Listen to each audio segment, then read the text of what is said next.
The reality is it's a question of when it will happen, not if. When you start to go through it and understand what is the value of the data that you hold, the systems that you have, that's an exercise that should take place today. Not the day that you actually have been compromised, not the day that someone's actually got access to your crown jewels. You're listening to KBcast, the cybersecurity podcast for all executives. Cutting through the jargon and hype to understand the landscape where risk and technology meet. Now, here's your host, Carissa Breen. Joining me today is Sean Duca, Regional Chief Security Officer, APJ from Palo Alto Networks. And today, we're discussing to pay or not pay a ransom. So Sean, thank you so much for coming back. I thought may as well get you on the show because I know I'm always going to get honesty from you. So thanks very much for joining. Thanks for having me. Okay, I want to start with, now there's a lot of articles recently actually floating around in the space on social media or wherever you sort of read your local news around to pay or not to pay. Now, I want to get into this, and I know if we zoom out, the answer is going to be, it depends, KB, but I really want to explore both sides. So maybe let's start with your high-level thoughts around paying. What does that look like? So I think that there's a number of things to consider. Obviously, there's always the key part that we always say, which is you're effectively funding a criminal organization, potentially even a terrorist organization as well. So I think putting that aside, because I think we all are aware of that one, the key part is also thinking about what does it actually mean to your own organization, first and foremost. Today, there are no laws that prohibit you from actually paying. The only law and potential gotcha is the fact that if the organization or the criminal group that you're actually paying, if they're actually sitting in a country or they're actually a group that has actually been listed as a banned entity, so i.e. anything that's currently in Russia right now is obviously under sanctions. So if you're actually paying that organization and they're sitting in Russia, that is the illegal part. So that's the part to probably be aware of right now. But in terms of should you pay, should you not pay, the honest answer that I could give, it depends. And I think it really comes down to the organization. Every organization needs to understand their own risk appetite. And that's one of those, I guess, points in time, moments, and it's a moment that probably going to go through many times as a business leader, where you have to sit down, look at each other around a boardroom table, executive leadership team, the board of directors, and actually work out what is your level of tolerance. Would you be willing to accept if something was to actually go wrong, to what level and threshold? Or would you look to mitigate it, see if there's another way that you could try and deal with it as well? A ransom that is typically going to come from let's say a ransomware group, there's going to be a starting price. And let's just say hypothetically it's $10 million. The key part from what we've actually seen from our own investigations and obviously working with clients that have experienced this as well, is it's a case of actually working and having an open dialogue with the group. One, you're going to try and ascertain how serious is the group, what are their actual demands. Keeping the communication lines open is always going to be probably more of a prudent thing to do, because one, you'll be able to work out who are the actors, are they capable, are they sophisticated, is this a fly-by-night type of a group, or is it someone like, let's just say hypothetically Conti, that we know that they're serious, they target organizations that have revenues in excess of $100 million. They are a sophisticated organization. And I'll say organization because they do see this as a profession. It's a business to them. So I think it's a key part to understand what are you actually doing when you are paying? Should you pay? It really comes down to the organization. Do you think people feel pressured because they've got this criminal on the other end that they're dealing with or negotiating with? They feel more pressured into paying. So for example, if you go and rob a bank, not that I do this, but people are more willing to hand over the money because they just want to get out of that scenario. So do you think that criminals know this, which sort of forces people's hands into paying? Because no one wants someone like in that sort of environment, like breathing down your neck to be like, pay the ransom. So do you think there's a bit of that in there when people maybe succumb to the fact of just paying the ransom? I think the key part is think about what is at stake. So let's take the example of, we've seen recent examples where it all pertains to the data. But what about if it's not data? What about if your systems are actually locked up? Ransomware has actually been deployed across every single system. And it's an availability issue. You're a hospital, you're critical infrastructure. Do you openly just turn around and say, I'm not paying? Because when you start to think about from critical infrastructure standpoint, the severity one issue is life-threatening. The severity one in the corporate IT world is the server is down.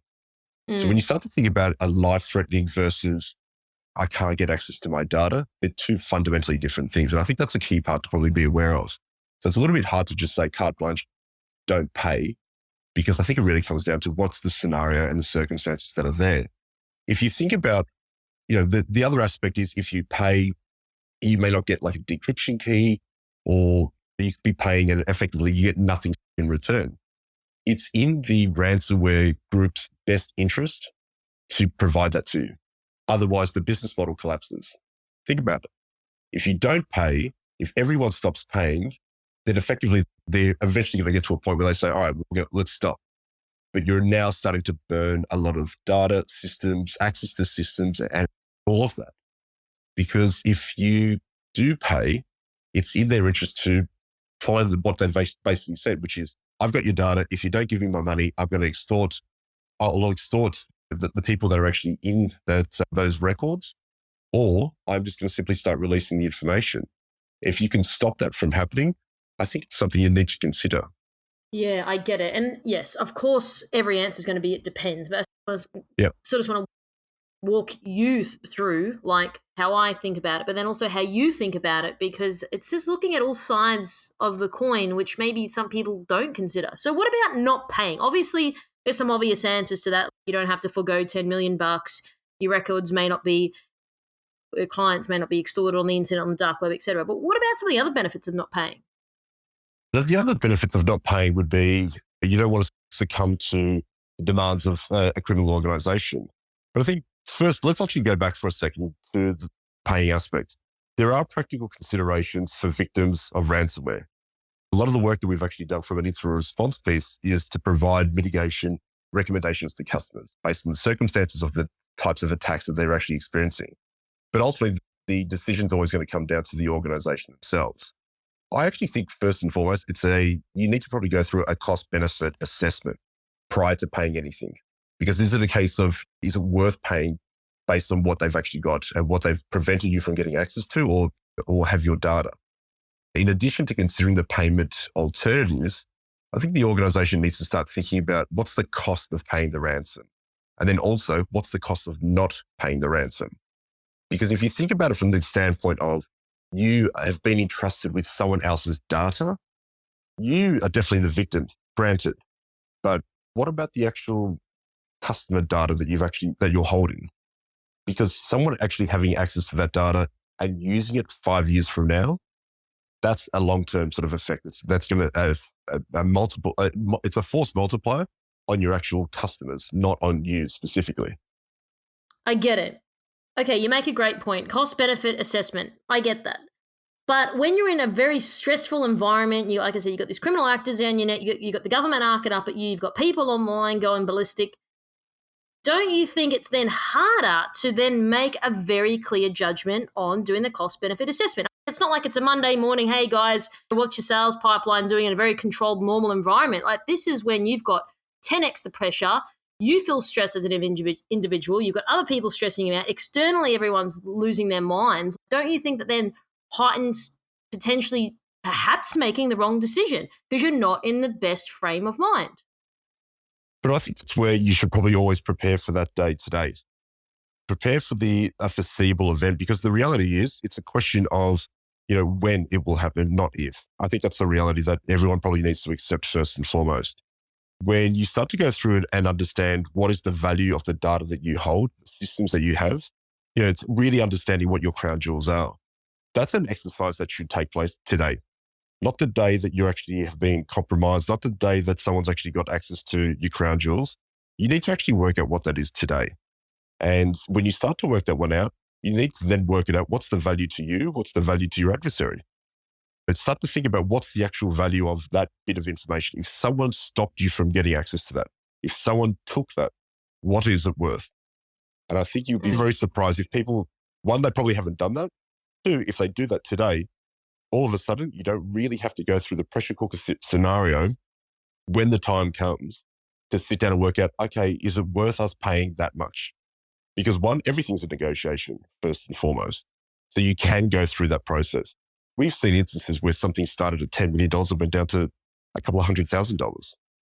Now, we're ultimately, as a company, as work that we've done as part of the ransomware task force that we did with the US government, we're consistent in the approach where we always recommend that an organization should always look at what are the alternatives before paying any ransom. The IR services that we provide to customers, it's always around mitigation recommendations and what they need to think about. But ultimately, it always has to come down to the customer or the organization themselves that have been impacted. What are the circumstances? What's being asked? What have they got access to? And the other thing is, if someone has actually gone into your environment once, okay, have you now shored up your defenses to prevent them from coming back? Because there's no immunity chalice that you basically get after paying anyway.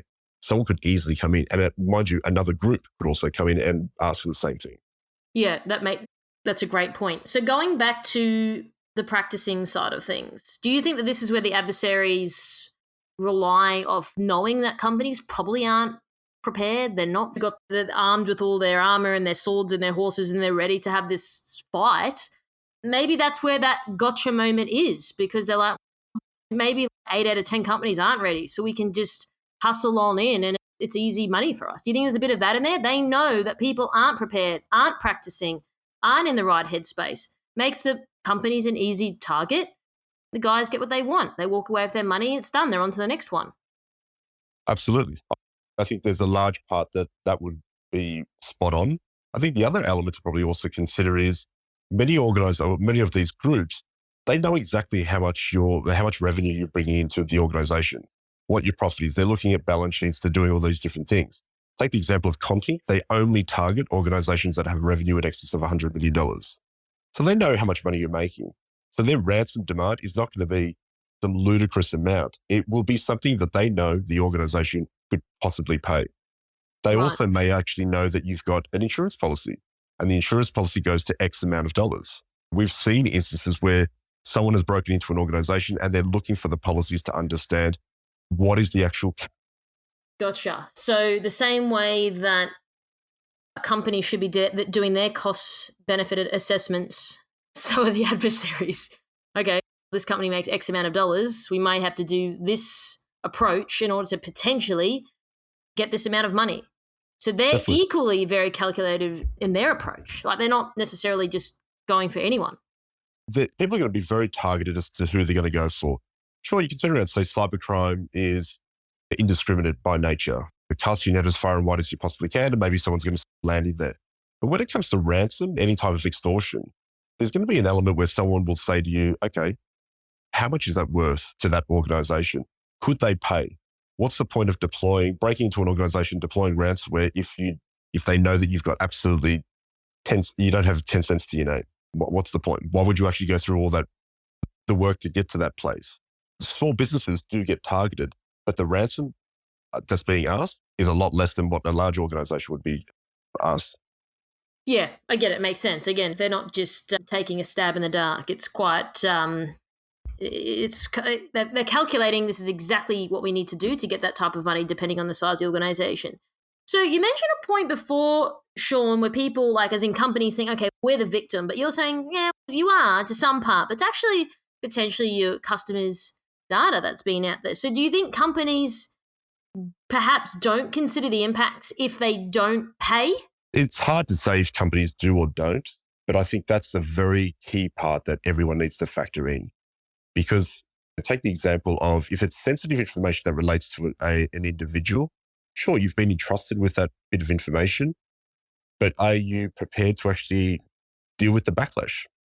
If you start to think about, there's going to be some potential lawsuit that could come out of it, the cost of not paying may end up actually coming back to bite you tenfold what that actual asking price was, from legal expenses and dealing with the actual fallout of the breach.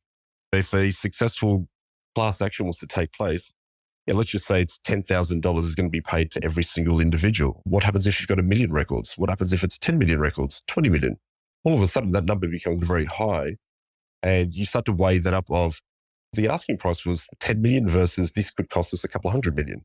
Should you not? And again, I appreciate the fact that you potentially could be funding a criminal organization, but it's something that people need to factor in every single time. Because it's a key part. It's going to be the case of what do you actually need to restore order in your organization? And if it is an organization that requires availability of their systems, not just simply data has been taken, that's a very big question. And it's definitely a different one compared to someone just taking the data alone. Yeah, I totally get what you're saying. So, okay, what's coming to my mind is the backlash. Don't you think it's a bit of a catch-22? You pay the ransom, someone's going to arc up. You don't pay the ransom, someone's going to arc up. So how do you win? Because it seems hard. There's always going to be someone out there that disagrees. And I get that that's life, but I think it's a hard place to be in because no matter what you do as an executive, you're always going to be wrong in some person's eyes, whether they're the right eyes or not. It's just, how do you sort of navigate that then? How do you justify why people did with recent cases in the press at the moment? Some people say, well, they should have just paid.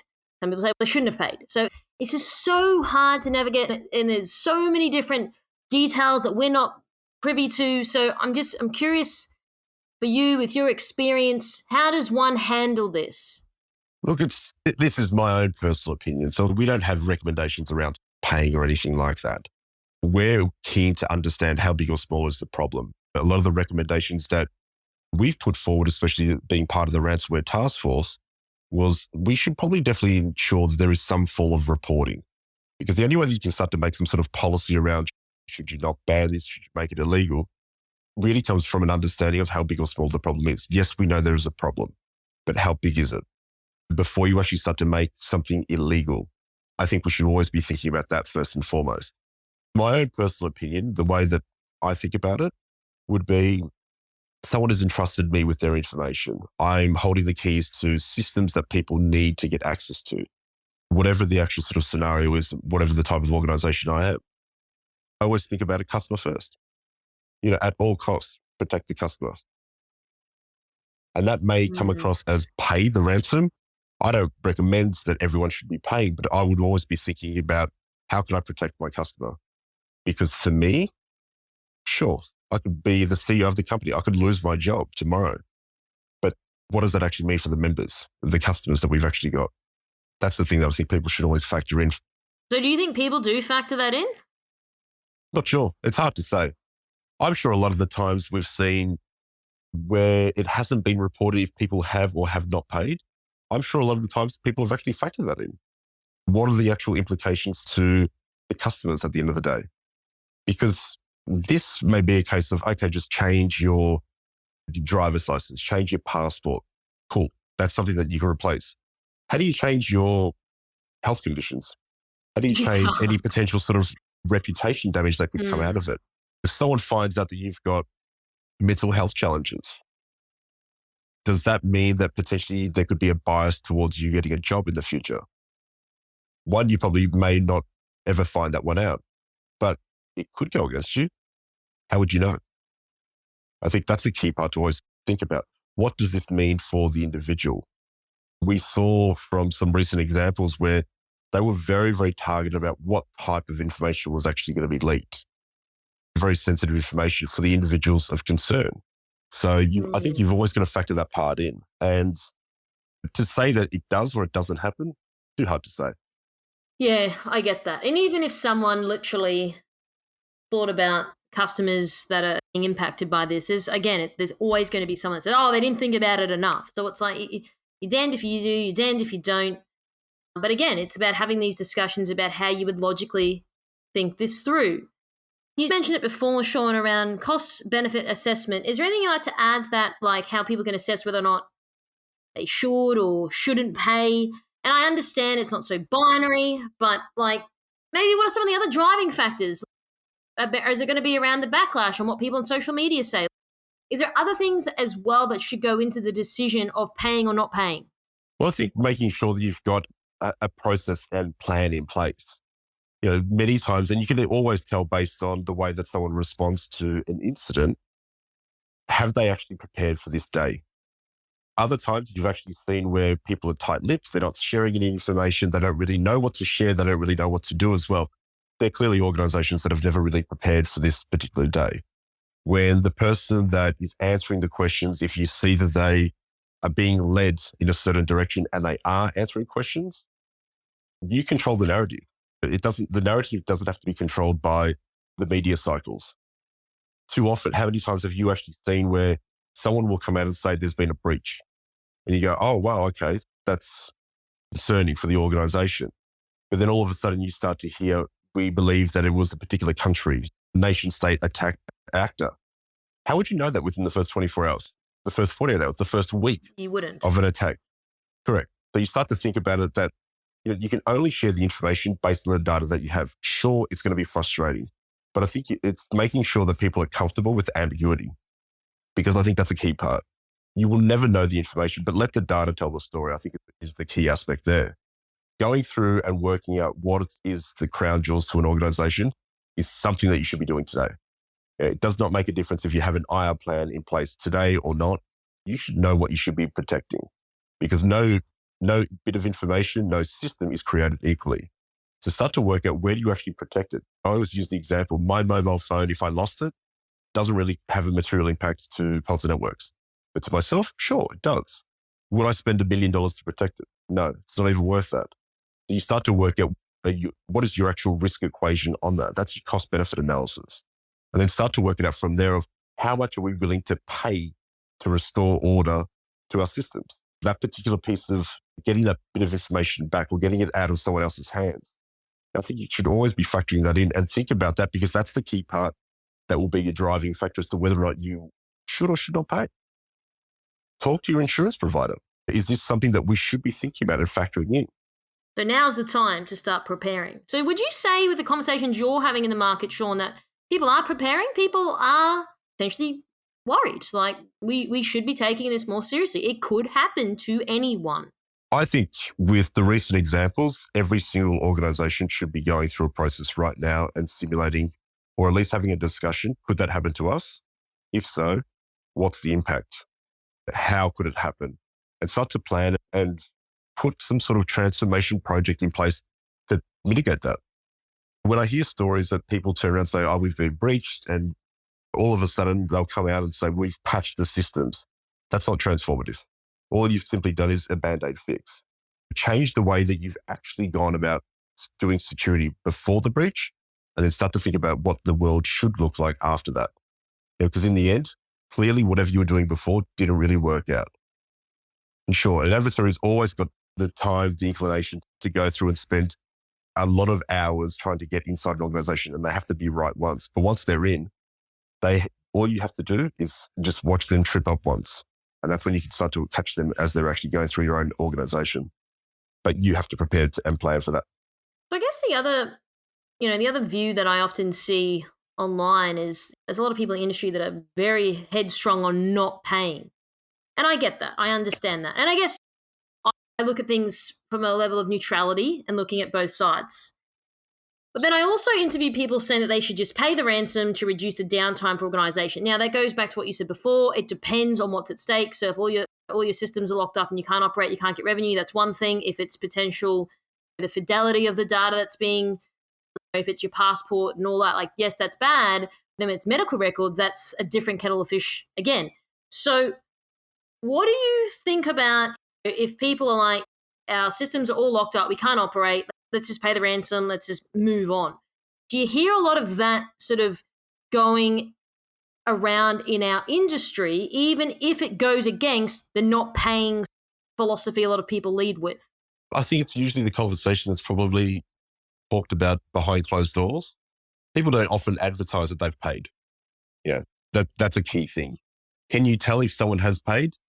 If they're able to restore their systems pretty quickly, and you could sit there and question, they must have had a very good business continuity plan. They must have had a very robust incident response plan. Sure. But sometimes the easy way out is, okay, they got us. But how do we actually get ourselves out of a jam now and people pay? And we've seen people have paid.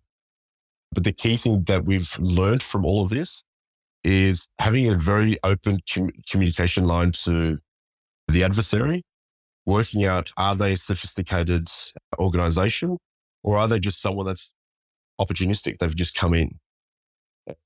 work out, are you actually interacting with the individual or are you actually interacting with the boss of the organization? We've actually seen from transcripts where they understand your environment very well. They may lay in wait for a very long time to understand when's the right time to strike.